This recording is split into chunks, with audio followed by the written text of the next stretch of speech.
Vivat cor Jesu per cor Marie. Hiduplah hati kudus Yesus melalui hati Bunda Maria. Sahabat yang terkasih dalam hati kudus Yesus, salam jumpa dalam resi renungan singkat Dehonian hari ini. Mari kita persiapkan hati kita untuk mendengarkan sabda Tuhan dalam resi hari ini. Semoga hati kudus Yesus selalu merajai hati kita semua.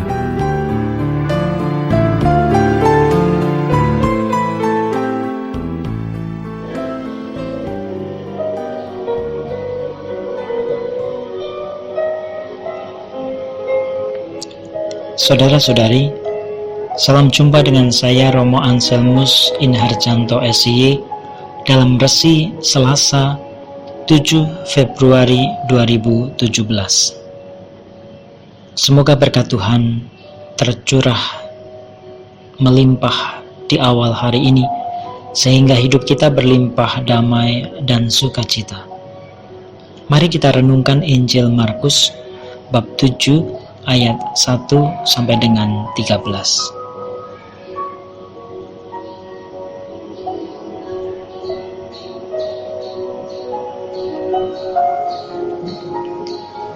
Pada suatu hari, serombongan orang Farisi dan beberapa ahli Taurat dari Yerusalem datang menemui Yesus. Mereka melihat beberapa murid Yesus makan dengan tangan najis, yaitu dengan tangan yang tidak dibasuh. Sebab orang-orang Farisi seperti orang-orang Yahudi lainnya tidak makan tanpa membasuh tangan lebih dulu, karena mereka berpegang pada adat istiadat nenek moyang. Dan kalau pulang dari pasar, mereka juga tidak makan kalau tidak lebih dahulu membersihkan dirinya. Banyak warisan yang lain lagi yang mereka pegang, umpamanya hal mencuci cawan, kendi, dan perkakas tembaga.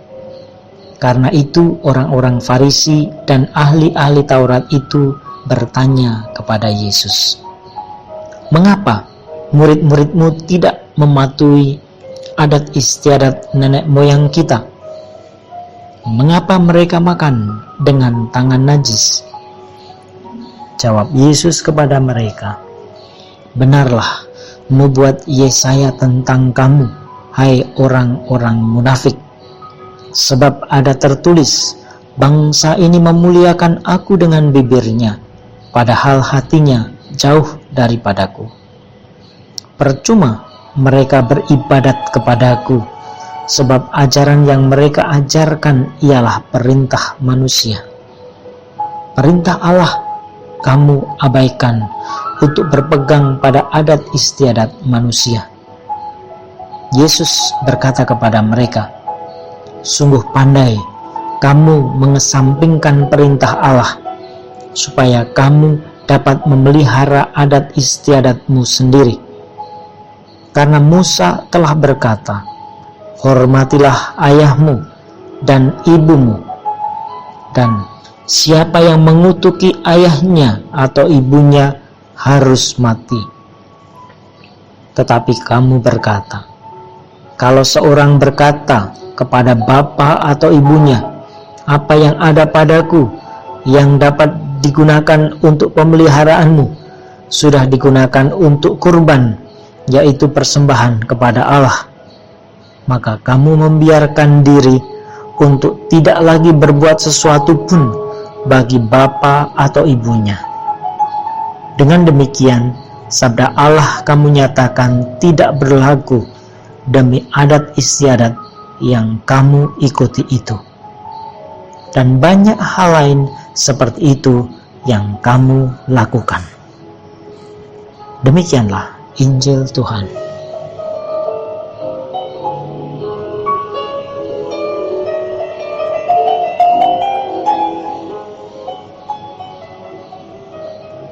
Saudara-saudari terkasih, firman Tuhan hari ini berbicara tentang dua hal.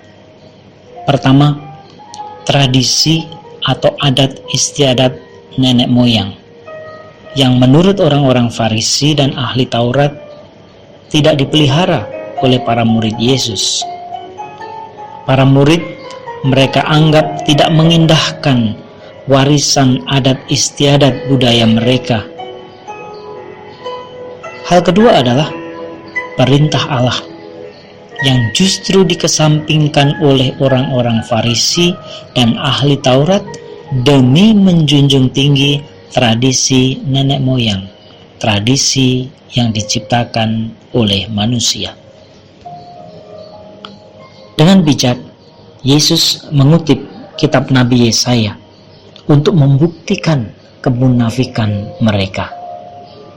Bangsa ini memuliakan Allah dengan bibirnya, padahal hatinya jauh dari Allah. Jauhnya hati dari Allah dapat disebabkan karena kenampakan luar lebih diutamakan. Apa yang diciptakan manusia lebih diagungkan. Adat istiadat dijunjung tinggi ketimbang perintah Allah.